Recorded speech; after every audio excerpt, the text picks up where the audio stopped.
Listo, dice de esta manera. El siguiente... no, pero estos son los análisis. Disculpen. Sí. Esto dijo Adonai, Yud Hei Sebaot, entra al tesorero a Sebna, el que está por encima de la casa. Vamos a leerlo de corrido hasta el 25. ¿Qué tienes tú aquí?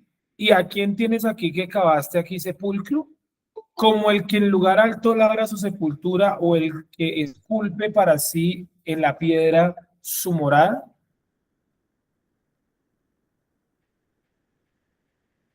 He aquí, Yud-Heh te arrojará en cautividad con fuerza y te velará. Te echará a rodar con violencia como una bola por tierra espaciosa y ancha. Allí irás y allí estarán los carros de tu gloria, vergüenza de la casa de tu Adón. Ahí debe estar bastante diferente la Reina Valera. 19. Y te arrojará de tu lugar y de tu posición te derribaré. Acontecerá en aquel día que yo llamaré a mi siervo Eliaquim, el hijo de Hilcías, y lo vestiré con tu ropa y tu cinto le apretaré, y tu gobierno encargaré en sus manos, y él será un padre para los habitantes de Jerusalén y a la casa de Judá. Seguimos. Y yo pondré la llave de la casa de David sobre sus hombros, y él abrirá y ninguno cerrará, y ninguno, perdón, cerrará y ninguno podrá abrir. Y lo aseguraré como estaca en lugar seguro, y será por trono de gloria a la casa de su padre. Colgarán de él toda la gloria de la casa de su padre, los descendientes y los hijos, todos los vasos menores, desde las tazas, copas, hasta toda clase de odres. En aquel día, entonces dirá el creador de los ejércitos, la estaca asegurada en lugar seguro será quebrado y caerá la carga que fue puesta sobre él, porque Yud-Heh habló. Entonces, esta profecía, es bueno arrancar diciendo que esta profecía, digámoslo de esta manera, es muy puntual, o sea, va enfocada para una persona en específico. Y como va para una persona en específico, pues tenemos que mencionar, lógicamente, que esta ya se cumplió, ¿correcto? Esta ya se cumplió, o sea, esta profecía ya sucedió, ya se llevó a cabo, ¿vale? ¿Estamos de acuerdo? ¿Vamos a llegar hasta ahí? Bueno, recordemos también que las profecías tienen un contexto y también tienen unos destinatarios. O sea, yo no puedo pretender que esta profecía vaya, por ejemplo, para mí. No, porque es que estos personajes existieron y ya esto le sucedió. Entonces, primero que todo, vamos a ver el 15 y luego vamos a ver si Eliakim y Sebna son personajes que están mencionados de pronto en otros pasajes. ¿Vale? Dice, perdón, dice entonces de la siguiente manera. ¿La señora Mirela tiene alguna pregunta?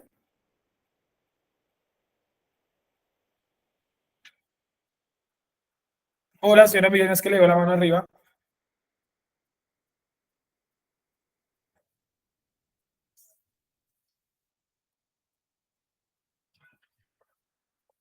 Entonces, continuamos. Esto dijo Adonai, dije, bajé de los ejércitos. Recuerden que Sebaot es ejércitos, ¿no? Entra al tesorero entra al tesorero a Sebna, el que está por encima de la casa, que está por encima de la casa. Me parece que se me borró un pedazo. Jabalí. No, no, está correcto. 16. Bueno, entonces la primera observación que hace el Eterno a Isaías es que tiene que darle este mensaje a Sebna. El nombre Sebna significa crecer, ¿sí? Crecer, o sea, es el proceso de crecimiento. Entonces, por si lo quieren anotar, Sebna es crecer. Sebna es crecer.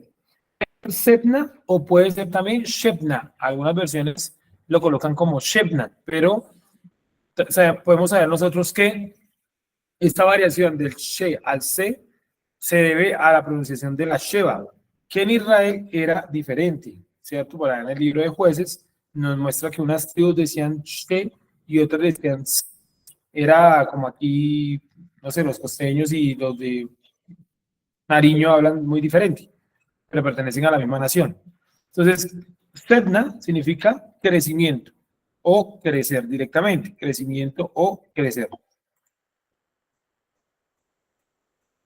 Ah, dice Carol que a la mamá se le bloqueó el celular y por eso la mano arriba. Vale, no hay problema, yo creo que le puedo bajar la mano acá. Listo, no te preocupes. Seguimos. ¿Qué tienes tú aquí? O sea, ese es el mensaje que Dios le va a dar a Sebna a través de Isaías. No me voy a demorar mucho en estos versículos porque primero ya pasó. Más allá de que haya pasado o no, va muy dirigida a una persona en punto. O sea, sí nos importa, claro, tiene importancia para la nación, pero ya se cumplió, ya han pasado más de 2000 años de esto. Más de 3000 años, perdón. ¿Qué tienes tú aquí? Le manda a preguntar el creador a Sebna a través de Isaías. ¿A quién tienes aquí? Que cavaste aquí sepulcro. Entonces aquí ya notamos algo raro. O sea, Dios le está diciendo a Sebna, ¿por qué te pusiste a hacer un sepulcro aquí? ¿Acaso quién de los tuyos está enterrado acá? ¿Quién ha vivido de los tuyos acá?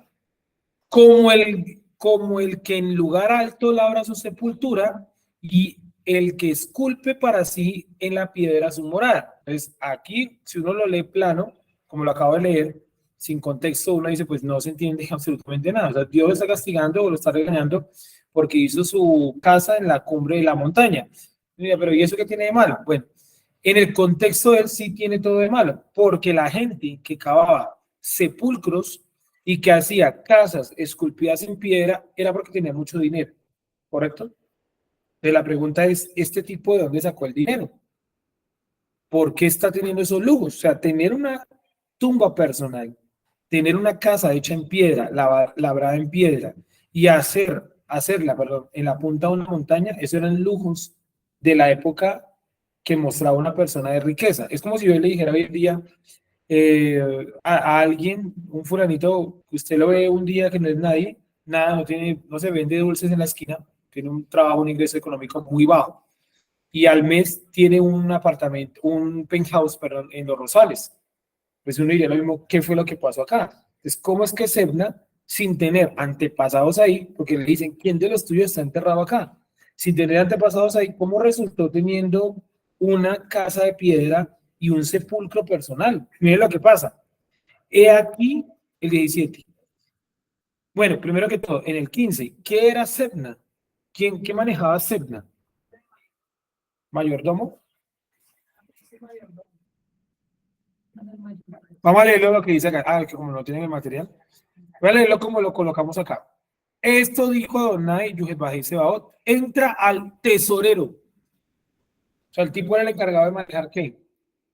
El dinero, ¿sí o no? Era el ministro de Economía, era el banco. Y entonces el tipo, como ministro de Economía, tomaba los impuestos, tomaba los pagos y empezó a hacerse una casa para él. O sea, muy parecido a la corrupción aquí en Colombia o en Latinoamérica en general, ¿cierto? Entonces, los tipos dicen, vamos a construir el metro, como nos ha pasado aquí en Bogotá durante décadas, y bueno, cuando empiezan a construir, a destruir la ciudad, y se acabó de un momento a otro el área público, cuando se supone que esas obras quedaron pagas desde el gobierno de Santos, ¿se acuerdan? Hace años, ya le había dado la plata, que es la primera línea, ahora dijeron que nos toca esperar 6 años más y durante 6 años recoger un nuevo impuesto para pagar la primera línea del metro. ¿Qué se hizo la plata? Supongo yo que terminó en los penthouse, en Los Rosales, o en apartamentos en Santa Marta, o en Cartagena, o en Miami, o en España, de los políticos. Entonces, lo mismo, el tipo estaba haciendo un acto de corrupción, desvío de dineros públicos. Y por eso Dios estaba enojado con Sebna, porque Sebna le había dado un mal manejo a los dineros públicos. Escucho. En Isaías 37:2 dice que Sebna era el secretario y que ella quisiera que estaba sobre. No, espérate, verás. Aquí viene el cambio. Espérate, verás. He aquí Yuhebahí te arrojará en cautividad con fuerza y te velará. O sea, el creador le está advirtiendo a Sebna que lo va a quitar. ¿Sí? Y miren lo que dice. Vamos al 17. He aquí Yuhebahí te arrojará en cautividad con fuerza y te velará. O sea, ya Dios se había decretado el castigo por haber hecho un mal uso del dinero de la nación de Israel. O sea, en lugar de él invertir para beneficio de toda la nación, el hombre empezó fue a cavar una tumba personal tipo faraón. Recuerden que los faraones desde el momento que asumían, el primer proyecto que empezó, ¿cuál era? Su tumba. Sí, que no eran todas pirámides, eran tremendos sarcófagos y eso demandaba mucho tiempo. Las pirámides son prediluvianas, no son egipcias. Pero ellos sí hicieron grandes templos, como en el Valle de los Reyes o en el Valle de las Reinas. Ahí hay un montón de templos que ellos construyeron. ¿Qué fue lo que hicieron? Se fueron a un lugar de Egipto donde era deshabitado, observaron como una planicie y cada rey tenía como una especie de cuadrilla, era como un cementerio gigante, una cuadrilla, un pedazo de territorio donde él tenía que hacer su sepulcro. Entonces no se podía salir de ese margen. Y cada faraón le daba la forma que quisiera, circular, redonda, cuadrada, bueno, la profundidad que quisiera, las trampas que quisiera, todo conforme el faraón quisiera. A eso se le llama el Valle de los Reyes en Egipto, ¿correcto? También hay uno que es el Valle de las Reinas, donde están enterradas las mujeres importantes de Egipto, hombres y mujeres por separado, porque los egipcios sí creían que, igual que nosotros en la Torá, que las almas tienen una esencia masculina o femenina. Ellos creían en la reencarnación, pero no era como los budistas, que yo puedo ser hombre o mujer, sino que es respetando la línea de género. Entonces, hombre reencarna en hombre, mujer en mujer, ¿sí? Así creían los egipcios la reencarnación. Creían en muchas cosas, hasta en la resurrección creían. Tenían una oración parecida al Padre Nuestro, bueno, personas raras. Dice, ¿dónde voy? 18. Te echará a rodar con violencia como una bola por tierra espaciosa. Y ustedes pueden ver el hebreo en el 18, y hay tres palabras seguidas que son muy similares. Sanof, Yisna, Shefesha y Sefaneja. Sí, entonces esos tres términos son similares. De hecho, yo vi una versión donde los colocaba los tres iguales. Y es que esa palabra tiene muchos significados y puede ser rodar, puede ser violencia, puede ser bola, tiene muchos significados, pero entonces queda de esta manera. Te echará a rodar, o sea, empezar como a llevarlo de un lugar para otro, a rodar, ¿no? Salir de un lugar para otro, o sea, cautivo, pero a la vez como una especie de beduino que va de un lugar a otro, o sea, lo llevaba un forastero de un lugar a otro, capturado de un lugar a otro. Te echará a rodar con violencia, como una bola por tierra espaciosa y ancha, y allí morirás. Y ese es un detalle no menor, que Dios le dice a Sebna que no va a morir en el sepulcro que él había preparado, sino que va a morir ¿en dónde? En el destierro, ¿cierto? Y allí morirás, y allí estarán los carros de tu gloria, vergüenza de la casa de tu Adón. Es decir, todo lo que él había preparado, supuestamente sus riquezas y demás, también fueron llevadas con él. Y él no pudo ser enterrado en su sepulcro, sino que quedó ¿en dónde? Quedó en el destierro, enterrado en otro lado. Entonces, ahí aprendemos algo interesante y es como yo puedo preparar todo para una situación y al final del día Dios puede cambiar todo. Todo. O sea, yo puedo tener la máxima, creer que tengo el máximo plan, la máxima, otra palabra, planeación de una acción, tener el por menor, el por mayor, la entrada a la hora y todo, pero Dios puede simplemente entorpecer el plan y que no se lleve a cabo. Muchas veces porque el plan no está de acuerdo a la voluntad divina, a veces para mostrarnos también esta soberbia, que yo no controlo absolutamente nada. Entonces, Sedna dijo que pues yo ya llegué a un lugar de poder, como los políticos, también eran políticos, yo ya llegué, la corrupción es tan vieja como el ser humano. Yo ya llegué a un lugar de poder, entonces yo no voy a trabajar para el pueblo, yo empiezo a hacer lo mío, mi sepulcro, mi casita aquí en la punta de la montaña, porque yo merezco esto, ¿cierto? Y apareció Dios a través de un profeta y le dijo, Sebna, tengo malas noticias. Dios dice que todo esto que tú preparaste no va a servir de nada, porque gran parte de esto va a terminar contigo en el destierro. Y el sepulcro se va a quedar acá y tú morirás allá en el destierro. Que para un hebreo era algo terrible. Acuérdense que, por ejemplo, Jacob, Joseph, pidieron que volvieran sus cuerpos a la tierra de Israel, porque para los hebreos, los originarios de la tierra de Israel, ¿cierto? Los originarios de la tierra de Israel, para ellos era un espanto morir fuera de la tierra de Israel, porque consideraban las otras tierras como sin la presencia del Creador. Hoy en día sabemos muy bien que la presencia del Creador, por eso le dice, a través de Yeshua, ya que yo estoy contigo hasta el último rincón de la tierra, seanme testigos en Samaria, en Jerusalén y en todo el mundo, porque los judíos tienen en la cabeza que fuera de Jerusalén no podía haber Torá. Por eso crearon el Talmud de Jerusalén. Y cuando entendieron que el judaísmo y la Torá habían crecido más allá de las paredes de Jerusalén, crearon el Talmud de Babilonia. ¿Sí? Por eso en el Talmud de Babilonia hay unas prácticas que uno dice, que uno lo está leyendo y dice, por ejemplo, cosas como esta. Dicen, por ejemplo, yo vivo en el destierro, tengo que practicar esta fiesta así. Si yo vivo en la tierra de Israel, la practico de otra manera. ¿Se han visto por ahí? Por ejemplo, ellos no pueden celebrar Shabbat y Yom Teruah, perdón, Shabbat y Yom y Rosh Hashanah juntos en algunas corrientes. ¿Por qué no lo pueden celebrar juntos? Porque hay unas normas en un libro que no me acuerdo si es Shulchan Aruch, coloca unas normas donde si el año nuevo coincide con Shabbat, se tiene que mover al día siguiente. ¿Sí es así más o menos? ¿Alguien lo ha leído por ahí? ¿Tú lo has leído? ¿Qué has leído? Espérame, más. Porque es que ellos interpretan que para la tierra de Israel no está el poder divino. ¿Y saben qué creo yo que ha hecho el Creador? El Creador se ha cansado de demostrar que Israel está igual o peor, hola, Jerusalén, que el resto del planeta. Tanto que los movimientos LGBT tienen su auge allá en la tierra de Israel, ¿no? Sí. Entonces eso es para mostrar a los judíos que sí, la tierra es importante, oramos por Jerusalén. Pero más allá de eso, la presencia del Creador está en todo lugar y la maldad del hombre está en todo lugar. Cuéntanos, Wendy, ¿qué leíste de esa tradición? ¿Cómo funciona? ¿O en qué otra fiesta funciona? Porque yo me sé la de Yom Teruah, la de Rosh Hashanah, pero no me acuerdo más. Tiene que haber otras. Sí, dice que para Rosh Hashanah y cada Shabbat tiene que pasarse a domingo y por eso esa celebración tiene 2 días, o sea, son 2 días de festejo, pues. Una por esa. Y la otra también que hacen es lo del ayuno, o sea, si hay un ayuno que cae en Shabbat, el ayuno se tiene que pasar para el día siguiente.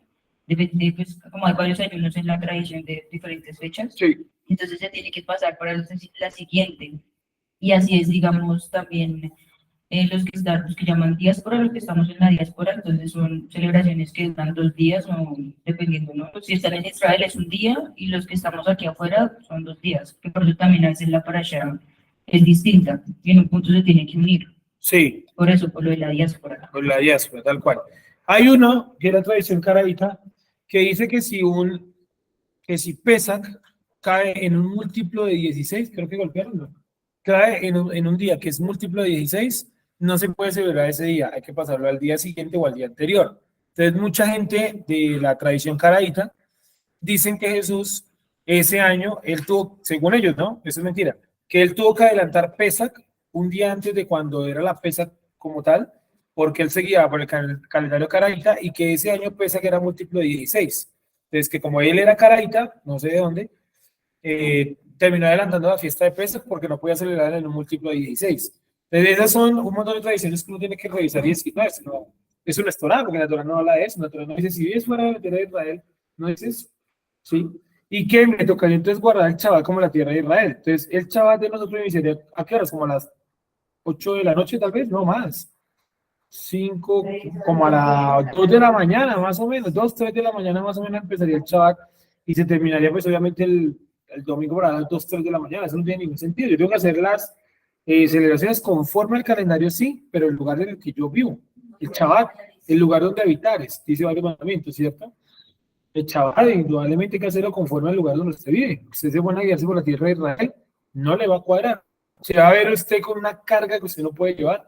Porque imagínate que yo le dijera a usted, a que le pregunté, bueno, ¿ustedes a qué hora empiezan a estudiar?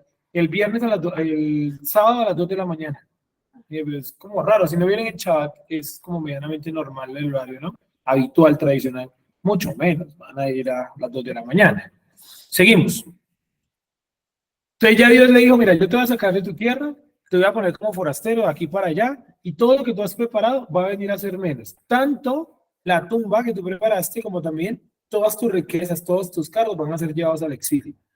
19, y te arrojará de tu lugar y de tu posición te derribaré. O sea, el que está diciendo que le va a quitar su lugar de habitación, o sea, el físico, pero también su posición cultural y social. O sea, Dios está diciendo esto. Dios está diciendo que lo va a quitar de su tierra, lo va a sacar fuera de su tierra, y también está diciendo que él lo va o le va a quitar el poder. Seguimos. Acontecerá en aquel día que yo llamaré a mi siervo Eliaquín, ¿sí? A esa Eliaquín, el hijo de Hilcías. Entonces, por eso aparecen, repito, después cambiados los cargos. Porque este sujeto, Sebna, después de ese llamado de atención, se presume que él dejó el cargo. ¿sí? Pero eso no quiere decir que no haya venido el castigo. Sí, o que puede haber dejado su cargo, pero el castigo ya está dictado, que es esta profecía, ¿correcto? Como si mañana dice, bueno, Dios me dice una profecía, pongámosle. Y dice, no, ve y dile al presidente de Colombia que yo lo mataré. Y yo con Petro, pongámosle, estoy haciendo un ejemplo tonto. No, mire que Dios me dice que va a matar al presidente de Colombia. Y él dice, ya tengo la solución, pues yo renuncio. Que sea otro el presidente. No, porque no es otro, es él. El castigo es para él, sea o no sea presidente. Solamente que en el momento de la profecía, él era el presidente. ¿Vale? Seguimos. Acontecerá en aquel día que llamaré a mi siervo Eliaquim, el hijo de Hilcías. Estamos leyendo qué texto, perdón, Isaías 22, 20. Entonces llamaré a Eliaquim, hijo de Hilcías. Y Eliaquim significa Dios de cuidado o Dios de crianza, puede ser también Dios de cuidado o Dios de crianza. Eli es Dios, ¿cierto? Eli es Dios. Y la expresión Kim o Yakim hace referencia a crianza. Bueno, yo crío a alguien, ¿ok? Dice, acontecerá en aquel día que yo llamaré a mi siervo Eliakim, hijo de Hilcías, y lo vestiré de tu ropa, no las ropas sacerdotales, sino la ropa de administrador o de gobernador, ¿sí? Como decir, yo colocaré sobre ti el cinto presidencial. Es algo simbólico. O sea, nadie es presidente porque le coloquen la cinta presidencial. Más bien, el presidente recibe una cinta llamada la cinta presidencial. Pero la cinta presidencial, yo supongo que los familiares del presidente se la colocarán o se la medirán a modo de burla, sorna, yo qué sé. Pero eso no lo hacen presidentes. ¿Vale? Acontecerá, bueno, y lo vestiré con tu ropa y tu cinto le apretaré. El cinto ellos utilizaban en la cintura, pues un cinto. ¿Vale? Y tu cinto le apretaré, y tu gobierno encargaré en sus manos, o sea, el poder. Y él será un padre para los habitantes de Jerusalén y a la casa de Judá. ¿Qué significa en la cultura hebrea la figura de padre? Porque finalmente nosotros le decimos a Dios padre, y está bien usado el término padre, pero ¿qué significa realmente el término o el concepto padre? Proveedor.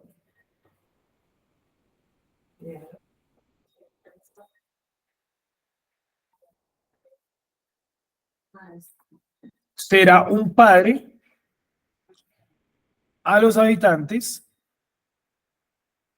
de Jerusalén, ¿correcto? Entonces, de Jerusalén y de la casa de Judá, y a la casa de Judá, perdón. Entonces, padre en la cultura hebrea es dador, ¿sí? Dador, el que da, el proveedor, como tú dices, ¿cierto? Por ejemplo, para tener un hijo, pues el óvulo no sale hasta que está fecundado, ¿sí o no? Ya sería el feto, el bebé. Pero como tal es el padre que tiene que dar algo extra al óvulo, ¿cierto? ¿Qué le da? Pues el espermatozoide. O sea, padre es dador. Padre es el que da, el proveedor. Entonces, ¿qué está diciendo? Que Eliakim va a ser como un padre, o sea, él va a cuidar a la gente, porque Sebna no lo estaba haciendo. ¿Qué estaba haciendo Sebna? Robando el erario público. Muy a lo colombiano, además.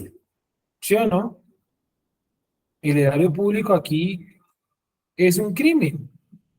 Cada año pagamos más impuestos y cada año hay menos obras públicas. ¿Por qué? Insólito que empresas del Estado se declaren en bancarrota, pero ¿cómo? Si se olviden de los impuestos, ¿cómo es posible que una empresa del Estado quede en bancarrota? Eso no tiene ningún sentido. ¿Sí? Entonces, Eliakim sí se iba a preocupar por las personas, algo que, ¿cómo se llama otro sujeto? Sebna o Shebna no estaba haciendo. Y miren lo que pasa. Y yo pondré la llave de la casa de David sobre sus hombros, o sea, la administración de toda la élite.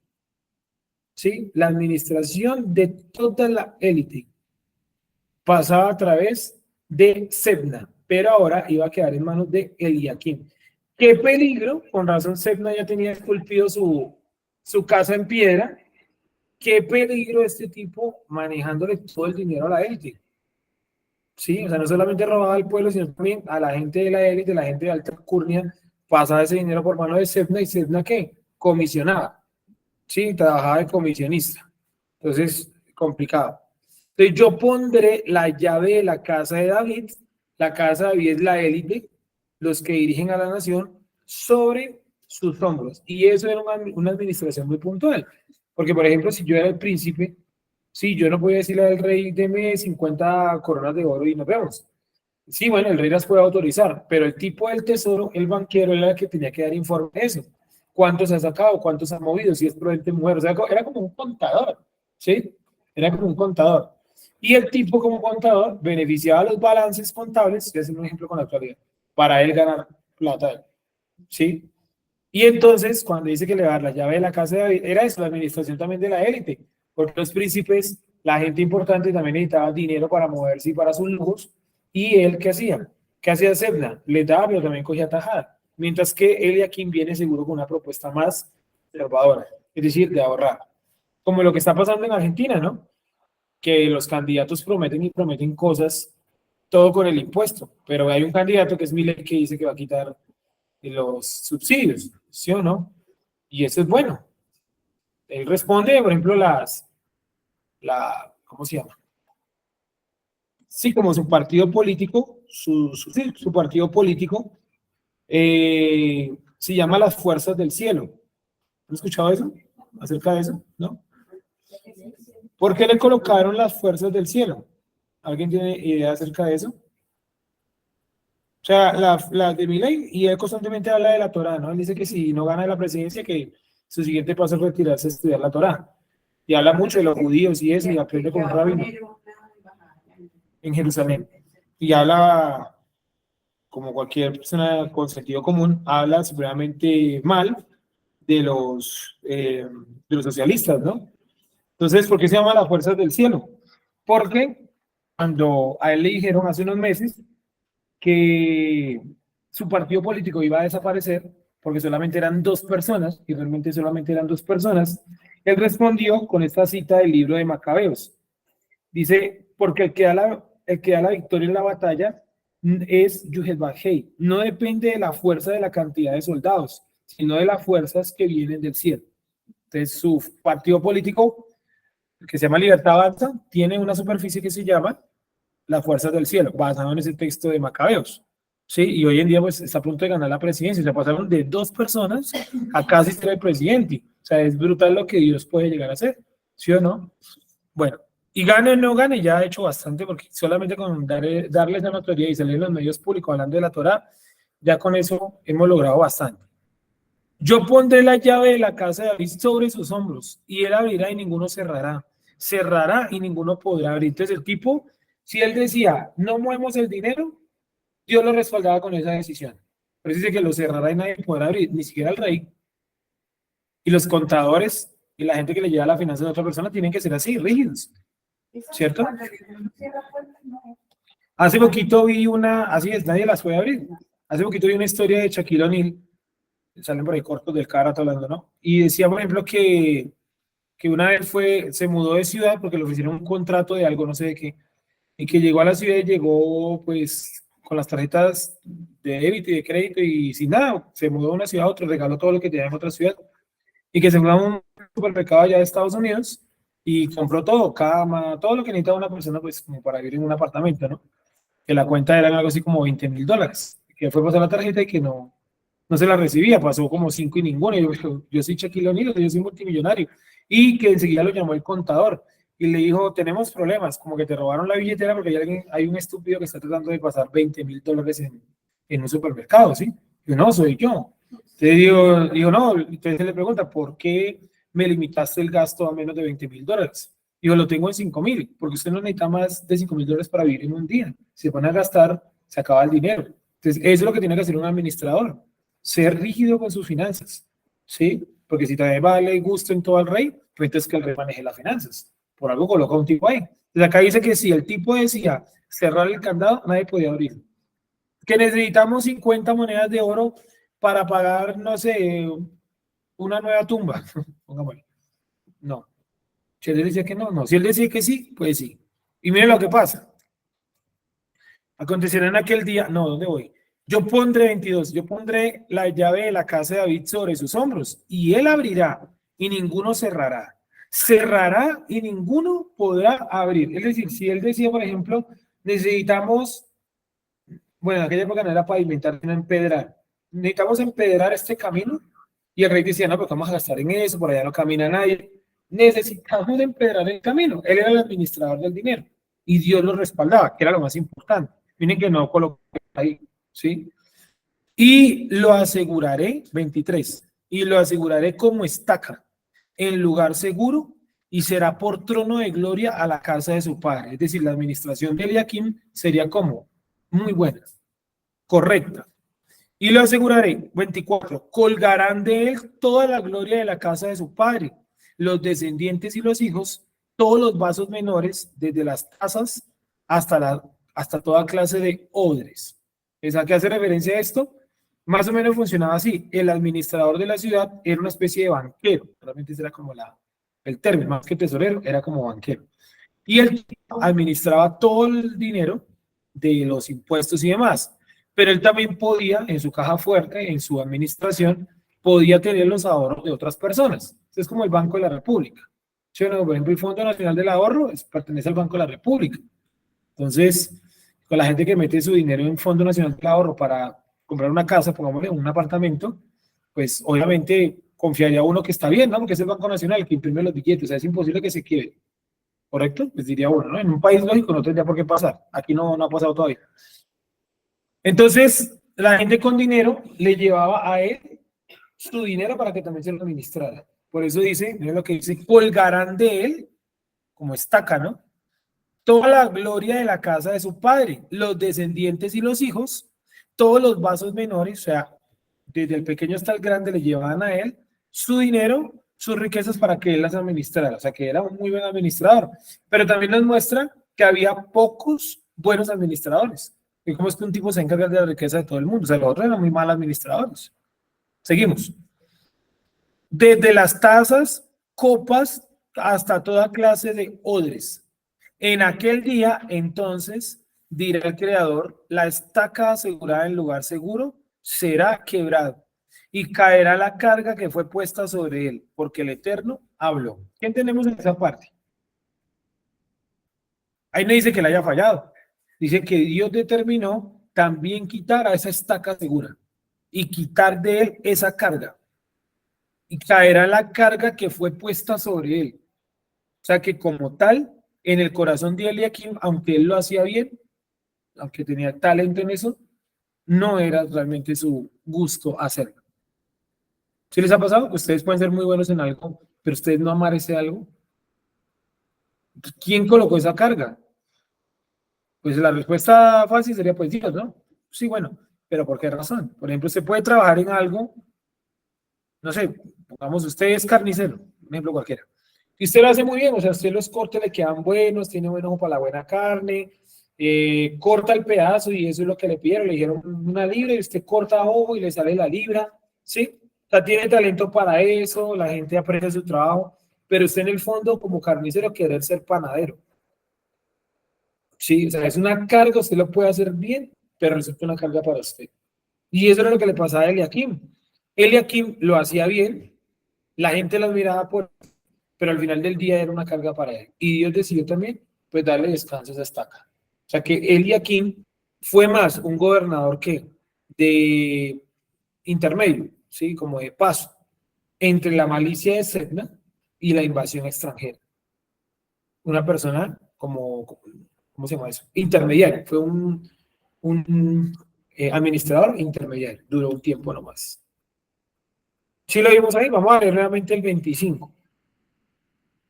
Entonces ya dice, no, yo voy a cambiar a Sedna, voy a colocar el aquí porque el aquí controla, maneja, ¿cierto? Es muy buen administrador, Es tan buen administrador que desde el pequeño hasta el descendiente grande vienen a él, le traen sus riquezas y él administra y dice el 25. En aquel día, entonces dirá Yohebajei Sebaot, la estaca asegurada en lugar seguro, ¿quién es? Eliakim, ¿correcto? Será quebrado. No dice que por mal, simplemente Dios decidió quitarlo, hasta ahí llegó su labor, será quebrado y caerá la carga que fue puesta sobre él, porque Yohebajei habló.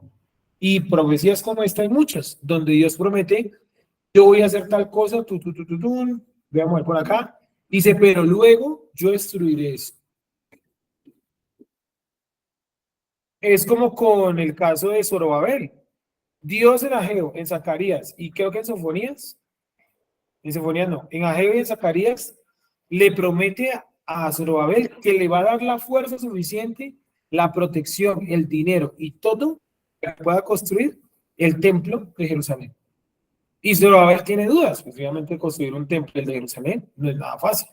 Finalmente lo convence después de 30 y pico de años de profecía, ¿sí? Y cuando Zorobabel va de regreso a la tierra de Israel, Dios le dice, vas a reconstruir, vas a armar esto, pero yo lo voy a destruir, porque el postrer estado de esta casa va a ser mayor al que tú le vas a dar. O sea, también es para que Zorobabel no pensara que era la obra final del mundo. Dios le dice, sí, hágalo porque le toca, pero yo lo voy a destruir y voy a traer algo mucho más grande que lo que usted va a hacer. Y aquí estamos esperando que es lo que Dios va a hacer, ¿no? Pregunta. No sé si de pronto- Espera. ¿Sí, de pronto qué? No sé si de pronto ese personaje o la tarea o las capacidades que tenían y lo que se le fue encomendado tiene algo relacionado con Yeshua. Lo digo porque cuando dice lo de la llave, Sí. de no bajen izquierda, pues también está en Apocalipsis 3:7. Que dice que ayer eso se le dio la llave. O sea, dice puntualmente lo mismo. Sí. Y pues también podríamos entender que a él se le da también como esa administración, ¿no? Puede ser eso, no tanto con el personaje, sino con el cargo, ¿no? Ujú. La administración Sí, de toda la casa de Israel. Sí, más allá del personaje, las capacidades que se le fueron dadas. La posición, esa posición de administrador total de todo. Como Joseph con Faraón, sí, bueno, después con Faraón, pero primero con Potifar. ¿Y se acuerdan que dice que él le había confiado todo en manos de Joseph? Lo único que le había pedido era que no se metiera con su mujer. Eso fue todo. Pero entonces Joseph determinaba qué se movía y qué no se movía en la casa, quién estaba y quién no estaba. Por eso cuando dice que el texto dice que la casa estaba sola, ¿quién pudo haberla dejado sola? El mismo Joseph, porque es que él era el encargado de administrar la casa. O sea, yo no puedo llegar y decir en el salón de clase y desorden. Dejé el encargado de poner el orden. ¿Sí me entiendes? O sea, es lo mismo. Esa es una parte del relato de Joseph que uno no piensa, que él es el administrador de todo. ¿Y por qué no estaban los sirvientes?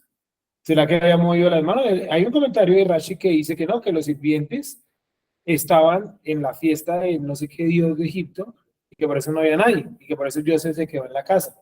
Pero ese comentario es incomprobable. ¿Sí? No hay ni una fuente que nos diga que los estaban de fiesta. No hay ni una sola palabra por ahí. Es un comentario que él lanza, más que sea algo real, ¿correcto? Entonces, yo creo que él preparó el camino para estar solo con la esposa de Potifar. ¿Cierto? Bueno, seguimos. Y después, bueno, Joseph llega a ser el segundo después del faraón, ¿no? Y acuérdense que la función de Joseph, ¿cuál era? Controlar la economía. Y él dijo, vamos a quintar la tierra y recorrió toda la tierra de Egipto, verificando que estuviera quintada. O sea, era un administrador de tipo que económico. Entonces, lo que tú dices, la posición de Yeshua puede ser relacionada a eso, ¿no? El que controla todo por debajo del mando máximo, que sería el padre. Y eso es el controlador de todo. Bien. Entiendo que no sé si de pronto se quería mostrar algo de... Ay, con eso. Para ver si se torcía. No. No sé cómo estoy. Como el diablo que le encargaron un poder y se torció. No, Por la pues, multitud. sí, toda esta situación, aunque para, pues, obviamente en ese tiempo que iban a pues, saber de Yeshua actualmente, ¿no? Pero sí, como si mostrara una luz de que va a venir. Puede ser que va a quitar, puede ser a modo de parábola, que él va a quitar los malos administradores para poner un buen administrador. Puede ser. Porque me causa curiosidad que utilice esas mismas palabras de la llave. Sí, vale. Y es claro, puede ser a modo de parábola que haga una referencia a Yeshua, no como relato ni como persona, sino como parábola, o sea, una representación. Porque a otro le dieron poder y se torció, ¿no? A Satán. Era un control y él se desbocó en ese control. Tanto que quiso ser que igual a Dios, colocar su trono por encima del de Dios. Eso no tiene sentido. Pero obviamente Satán pues llegó a ese punto de degradación. Los seres humanos también, en la torre, a ver qué fue lo que pasó. Lo mismo, ¿no? Subiremos a los cielos y colocaremos nuestro trono ahí en alto, en la torre de Babel, ¿no? O sea que ellos también pensaron ser como Dios. Se dieron cuenta que podían controlar aquí en la tierra los animales, las plantas, secreto hasta los demonios, ¿cierto? y dijeron que nosotros somos el Dios. De hecho, escuchaba algo. Usa el micrófono, por favor. Estaba escuchando algo relacionado con eso y pues todo eso va anclado al deseo y al ego, ¿no? De ese ego, de ese Dios interno, el deseo, querer seguir alimentando ese deseo y eso es lo que nos lleva como a desbordarnos y a querer ser iguales. Tal cual, tocar ese deseo por encima del Creador. Trae problemas, trae consecuencias, yo no puedo ser igual a Dios. Bien, seguimos. Y lo aseguraré como estaca. 25. En aquel día entonces el creador de los ejércitos dirá, el creador de los ejércitos, la estaca asegurada en lugar seguro será quebrado y caerá la carga que fue puesta sobre él, porque Yud-Ket Vah-He habló, y me causó curiosidad la palabra carga, puede ser también culpa. O sea, definitivamente Eliakim no quería estar en ese lugar, pero Dios lo colocó porque era su labor. Entonces, a veces también en nuestra vida pasa eso, que estamos en lugares, en situaciones que no son nuestras, pero es donde tenemos que cumplir nuestro proyecto de vida. El proyecto de vida que tiene Dios con nosotros, no al revés. No yo, Dios, no yo con Dios. ¿Sí? Y yo sé que todos hemos atravesado esos momentos donde hemos dicho, Dios, ¿por qué me trajo acá? Porque usted tiene que estar ahí. Hace parte de ese proyecto. A mí no me gusta esto. Yo no amo esto, pero tiene que estar ahí. ¿Sí? ¿Qué va desde vivir en un lugar, trabajar en una cosa? Porque también trae todo un propósito, ¿no? Claro, trae un propósito. El propósito es largo. Sí, largo puede ser corto, pero pues trae alguna enseñanza para en el momento que uno sale de un lugar a niña. Claro.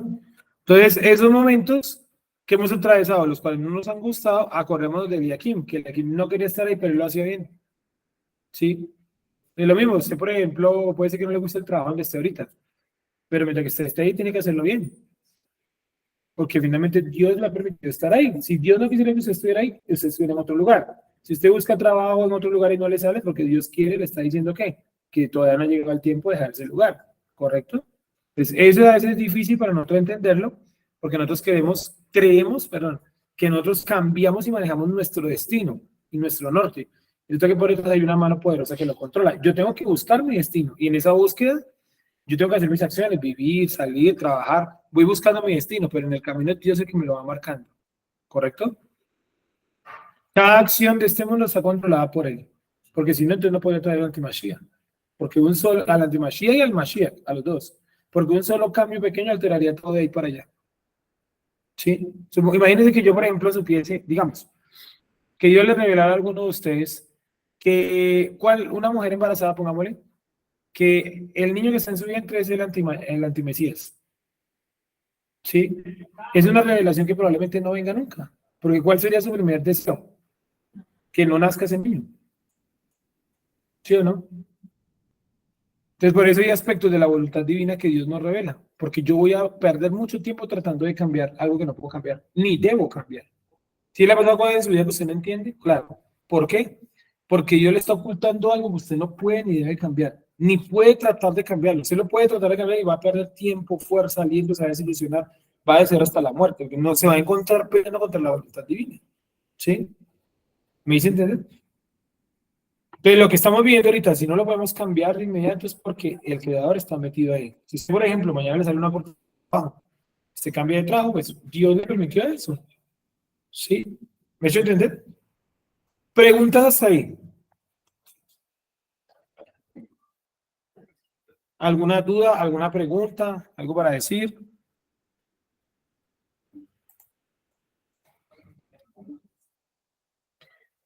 Clase número ¿qué era? Repitamos nuevamente. 99. Y la clase número 100, que es la de la otra semana, es recogiendo todo lo que hemos visto en el capítulo número 22. ¿Alguna pregunta del capítulo número 22? ¿No?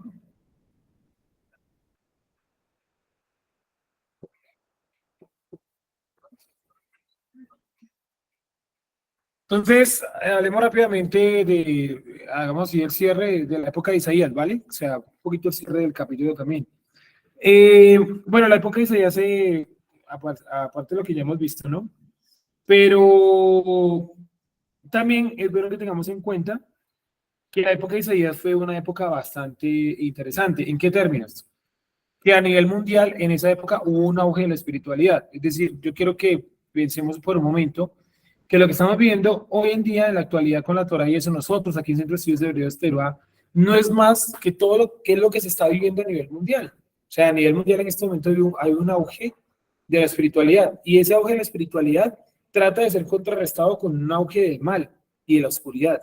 Es decir, si la espiritualidad aumenta, el mal también aumenta, ¿verdad? Entonces, en la época de Isaías es contemporáneo, por ejemplo, Isaías es contemporáneo, o sea, en la misma época de Buda en la India, ¿cierto? Es contemporáneo también de un auge del hinduismo, ¿sí? Y ya les digo cuál es el otro porque quiero ser exacto en esto. O sea, eran contemporáneos, ¿vale? Eran contemporáneos. No es que hablaran lo mismo, ¿no? No, obviamente no, ¿no?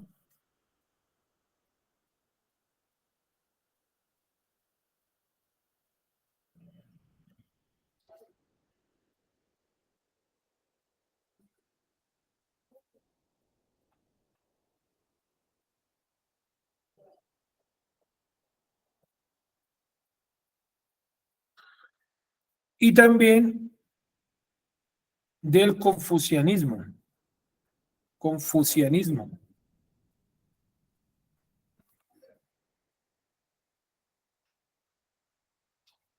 También de Lao Tse. ¿Me has escuchado Lao Tse? Por ahí pero mencionado. Lao Tse. Lao, así. Lao Tse. ¿Sí? Entonces, son todos contemporáneos y también son contemporáneos de la Ilíada. ¿Alguna vez vieron la Ilíada de Homero? De la cultura griega, ¿cierto? Entonces, la Ilíada de Homero, Lao Tse, confucianismo, el budismo, el auge del hinduismo e Isaías son todos de la misma época. O sea, mientras que Isaías escribía sus profecías, al otro lado del mundo estaba Buda, estaba un auge en el hinduismo.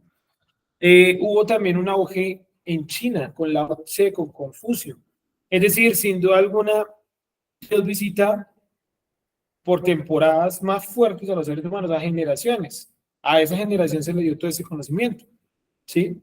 Y esta generación en la que vivimos actualmente también tiene ese auge. Hoy en día hay mucho auge, ¿no? Puede ser por las redes sociales, puede ser por muchas cosas, pero hay religiones que son muy fuertes a nivel mundial, ¿no? Por ejemplo, el Islam en este tiempo está mucho más fuerte que antes.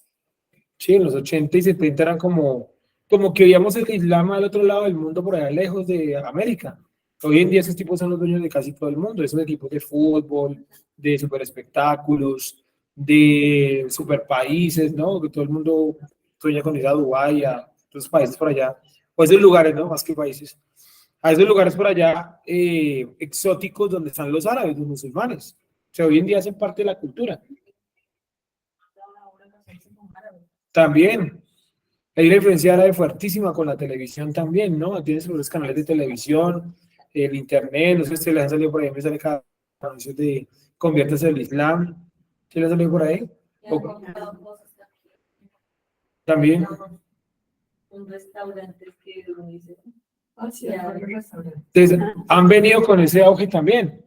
En todo el mundo, o sea, esta época, pues no se comparará a la de Isaías porque toda época es diferente, pero hay como ese auge mundial en las religiones. El mismo catolicismo ha dado mucho de qué hablar en los últimos años por ese cambio de paradigma, porque no es lo mismo lo que decía Benedicto XVI, lo que hacía, a lo que dice y habla Francisco I, ¿cierto? Obviamente lo que dice Francisco I es amarillo y llama la atención de los medios y sale dando entrevistas y es como jovial. Eso también tiene un impacto y muestra ese intento de no quedarse atrás, ¿no? En el cristianismo, pues también siempre han estado como en ese auge, como el de los 90, ¿no? Hay como estacionados, pero han estado ahí también. Es decir, estamos viviendo como esa época común de auge. Y la Torá, ni me digan, la cantidad, hace 10 años no buscaba yo entero a Rosh Hashanah, no sale absolutamente nada. Anoche hay un montón de gente celebrando ese tipo de celebraciones, ¿no? equivocado o inequivocadamente hablados acerca de la Torah, porque ya una cosa es llegar a la Torah, otra cosa es estudiar, ¿cierto? Yo creo que Dios trae, por eso hay un texto que dice que muchos son los llamados, pero pocos los escogidos. O sea, Dios llama a mucha gente a la Torah, pero sentarse a estudiar y eso, yo sí creo que muy pocos. Sí, eso sí, con el respeto de los demás. En las comunidades a que se dedican a la vida social, a la vieja usanza del cristianismo, ¿sí? Toda la parte social. Entonces manejan lo mismo. Se llama? Los diezmos, ¿cierto? El sistema piramidal, donde hay una familia, la familia de liderazgo que es prácticamente Dios. Todo eso de, sí, todo eso de los diezmos, el manejo del dinero y todo eso. Todas esas cuestiones culturales, no, sociales, como tarde de jóvenes, viernes de cine, ¿sí? Como toda esa agenda cultural, social, todo eso se maneja mucho, ¿no? Como somos una gran familia, la música, luego la... ¿sí? Porque sacan el árbol. Entonces iban y es la, o sea, yo veía y es la misma, o sea, la misma secuencia. Solamente que con diferentes colores. ¿Sí? Estaban como el testimonio. Sí, testimonio, presentar a los niños, que eso hemos dicho varias veces que la Torah maneja la presentación de los niños, pero era en el templo y tenía un montón de cosas que hay que revisar, porque por ejemplo la presentación del niño, yo les pregunto, ¿podía ir la mamá? ¿No se supone que la mamá estaba impurificada? ¿Y cómo entraba al templo la mamá? ¿Por dónde entraba? ¿Sí? ¿O dónde se hacía la presentación? ¿En la puerta? Raro, ¿no? Bueno, en fin, eso es muy del cristianismo, ¿no? Que no es más que lo que hacían los griegos antiguos de llevar el niño al oráculo para que el oráculo lo presentara a uno de los N.000 dioses, ¿no? Tiene su trasfondo muy pesado. Maneja lo que tú dices, por ejemplo, hace poco vi, una persona me invitó a unas charlas de un rabino, un rabino mesiánico, llamémoslo así, que venía acá a Colombia, se llama el Rab, se me va el nombre, Ripko, creo que se llama el tipo. Es un tipo mesiánico, ¿sí? No sé si habla bien, si enseña bien, no tengo ni idea. Realmente no me interesaba ahí porque era muy lejos de aquí. Y bueno, hasta me invitaron, me quisieron pagar mucho eso, pero no quise ir, pagarme la entrada porque tocaba pagar como 300.000 pesos de entrada. Y pues después me puse como las fotos y eso, y bueno, iban con kipás y eso, bueno, muy judía la vaina, bien chévere, bacano. Bacano para ellos, no para mí. Pero lo que me causa curiosidad es que la asociación que lo trajo, que lo contrató y eso, se llama Asociación de Iglesias Cristianas Mesiánicas, ¿sí? Entonces me puse a ver uno de sus servicios, dije, a mí me gusta mucho ver los servicios de iglesias y eso, para aprender también, ¿no? Aprender y desaprender. Y me puse a mirar y vi uno, por ejemplo, de Comunidad Mesiánica Cristiana Fulanitos de Tal, ¿sí? Y lo que tú dices, me hiciste acordar por eso, que estaban bailando con la Torah y eso, está ahí todo bien. Y vamos a cantar ahora la siguiente alabanza, lo que sea. Y era enfocada al Espíritu Santo y la siguiente fue enfocada a Jesús. Entonces siguieron metidos en la Trinidad, pero eso no es porque no hayan llegado a la Torah. Yo creo que Dios los trajo a la Torah. ¿Qué les hace falta? Pulirse en el estudio. ¿Sí? Pulirse en el estudio. La estructura del estudio es lo más complicado de montar en un lugar. Lo otro, lo cultural, se puede montar, pero quita menos tiempo que el estudio. Porque es más difícil enseñarle a alguien que es John Teruá a decirle en John Teruá vamos a bailar en círculos. Es más fácil decir eso que Venga le enseño que en el libro de Josué, como lo veíamos anoche, está la palabra Teruá como unas 3 o 4 veces. ¿Sí? Es diferente. Es complicado, ¿sí o no? Entonces, pues vuelvo y repito lo mismo de siempre y hay que estudiar. Si nosotros no estudiamos, nos quedamos al otro lado del río, con las mismas creencias, el mismo conocimiento, pero con otras prácticas. Sí, hay que cambiar ese conocimiento, no las prácticas. Las prácticas se cambian solas. Es más, se le caen a usted solas las prácticas.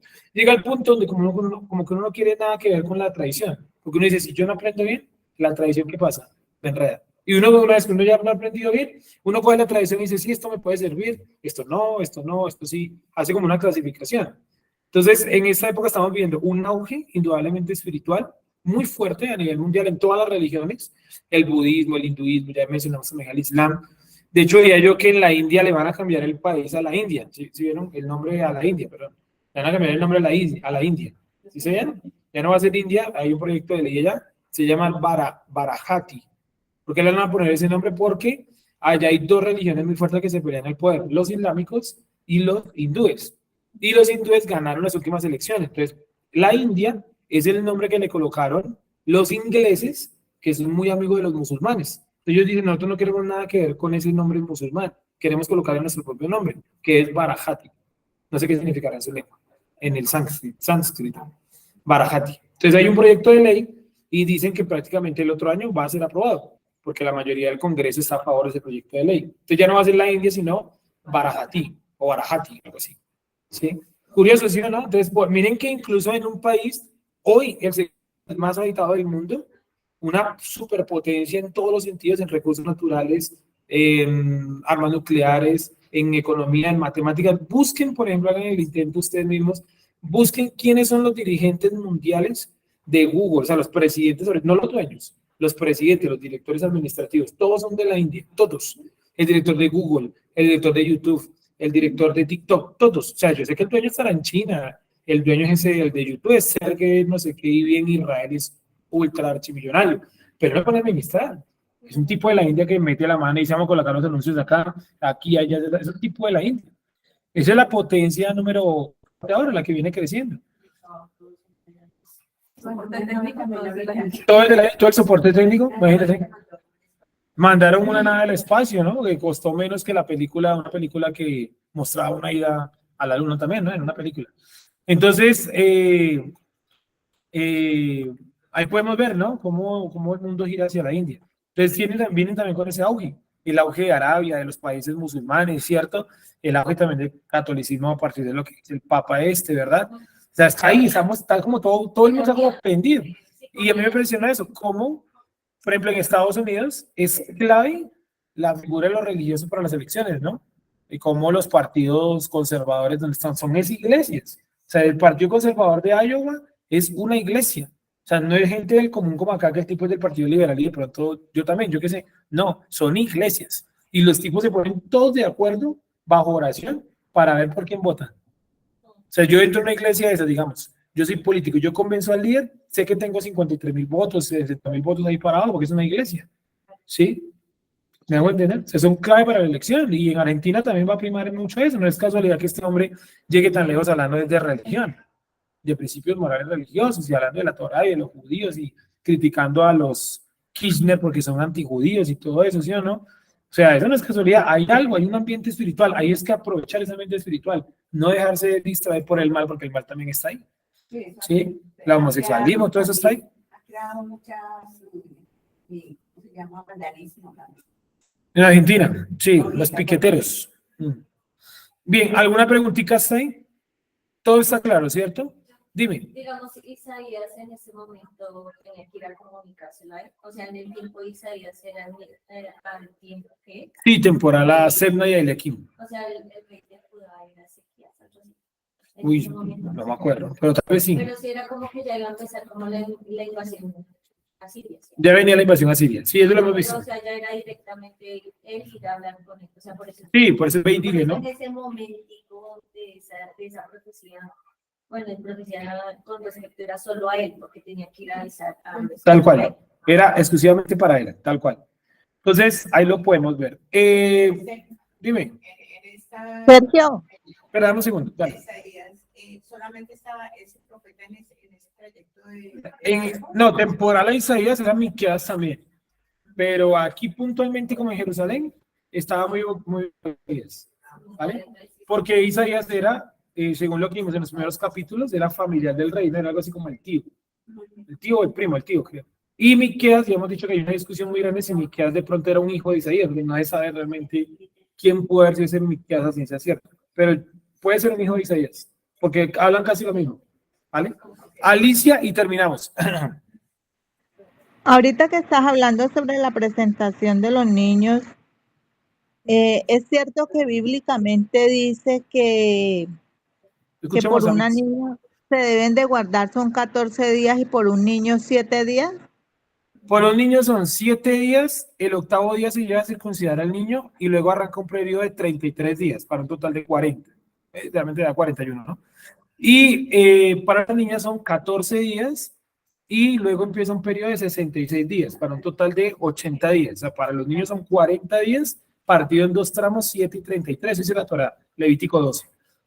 Pero que bíblicamente son 7 y 14 días, me decían a mí. No, Eso esa es es una lo que parte. debo cumplir. Vamos a mirar y verás qué dice los 33. O sea, sí, o sea, bíblicamente sí dice que son 7 y 14, pero ese es el primer tramo. Ahí mismo está el otro tramo. 66. Levítico 12:5. Mira lo que dice. Este versículo te lo pone claritico. Levítico 12:5, que es donde está toda la parte de la purificación post-embarazo, ¿no? Que ya dijimos que la palabra purificación ahí es como un caucho, o sea, toca saberla leer bien porque si no queda como que la mujer después del parto toca meterla bajo tierra porque está totalmente impura. No es eso, ¿sí? Es un estado de no accesible, de que yo no puedo acceder a ella a nivel sexual y que durante esos días ella tiene que hacer como una especie de reparación espiritual, no solamente sino también corporal, ¿sí? Porque eso es el sangrado y además de eso las caderas y toda la parte del útero se queda totalmente abierta. Después había unas imágenes de ¿cómo le llaman eso? Ultrasonidos que hacen. Y claro, eso les queda obviamente separado todo. Y eso hay unos ejercicios y todo para que el cuerpo vuelva nuevamente a su normalidad. Y efectivamente, entre esos ejercicios decían que más o menos se demora entre 40 y 60 días más o menos acomodarse todo. ¿Sí? Entonces, dice, Levítico 12:5. Y si diera luz, hija, si diera luz, que es el tema de la otra parashá, ¿no? O sea, esta es una lectura de la otra parashá, de la otra semana. Y si diera luz, hija, será inmunda 2 semanas, o sea, 14 días, conforme a su separación. Y 66 días estará purificándose de su sangre. Pero mira que ahí dice 14, dice, bueno, no dice 14, dice 2 semanas, listo, 14, y luego coloca los 66 días. Vamos a ver el caso del niño, que es el de arriba, ¿no? El 1. El 2, perdón. Habla a los hijos de Israel, 12:2, y diles, la mujer cuando conciba y dé a luz varón, será inmunda 7 días, conforme a los días de su menstruación, será inmunda 7 días. Y al 8º día se circuncidará al niño, mas ella permanecerá 33 días purificándose, ¿sí? De su sangre. O sea, para el niño, repito, un tramo de 7 más 33, y para la niña un tramo de 14 más 66, 40 y 80 en el caso de la niña. ¿Vale? ¿Sí fue un poco más claro hasta ahí? Alicia. Sí, yo conozco eso porque lo he estudiado con ustedes mismos, sino que Sí. yo preguntaba eso y decía, pero ¿por qué si está recién nacida una niña, por qué vienen y se presentan? Y me decían, es que bíblicamente habla de 7 y 14 días, eso es lo que hay que cumplir. No, porque la purificación. O sea, aquí lo dice, como tú lo dices, como tú lo acabas de mencionar, ahí está en la Biblia, pues claramente no, el tiempo exacto. Sí, ahí queda un poquito más claro el pasaje, ¿no? El pasaje donde está ahí eso y está ahí, ¿sí? A veces, sí, lo que pasa es que a veces, sí, en las comunidades, sí, de pronto es que hay alguna tradición, puede ser, en este momento no sé porque no tengo el talmud a la mano, pero puede de pronto haber alguna tradición que diga que ahora son 7 y 14, o sea, quitando los 33 y los 66, pero la verdad, conociéndome a los judíos, no creo, porque al contrario, ellos van a colocar más días de purificación, no a quitarlos. En el judaísmo es al revés, no es quitar sino poner. Por eso se colocarán que regla sobre norma, norma sobre regla, dice un versículo del Nuevo Testamento. O sea, ellos nunca quitan, ellos ponen es más. Entonces, me parece sospechoso eso del 7 y 14. Habría que de pronto ver el versículo a la persona para ver qué dice contra el versículo. Porque ya contra el versículo es otra cosa porque está escrito ahí. Pues uno le hace el comentario y dice, no, se confía en lo que sabe, pero ya con el versículo ya es otra cosa. ¿Sí? ¿Un poco más claro? Sí, señor, gracias. Vale, vamos a orar, vamos a darle gracias al Creador.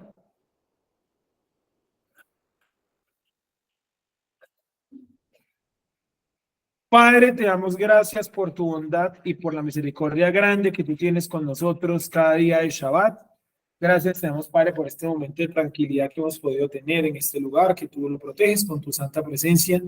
Permítenos volver en la tarde y volver a tener esta tranquilidad, esta paz de tu Shabbat. Coloca en el corazón de los hermanos que vienen hacia este lugar y buscar tu palabra, el clamar a ti y el hacer conforme a tu voluntad.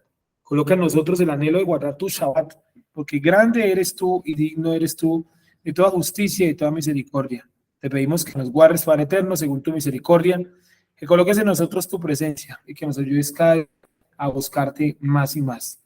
Habla a nuestro corazón e impide, Padre eterno, que los enemigos de tu nación, en cualquier lugar donde habiten, se levanten en contra de ti, de tu palabra, de tu pueblo, de tu Shabbat. Guárdanos, guárdate de nosotros. Ten misericordia y líbranos de todo mal. Gracias te damos, Padre. Amén. Bueno, amigas, amigos, muchas gracias. Nos hablamos más tardecito. Que estén bien, shalom. Shalom, Muchas muchas gracias. gracias. Hasta luego, buenas noches, que estén bien. Buena tarde, pero a costumbre.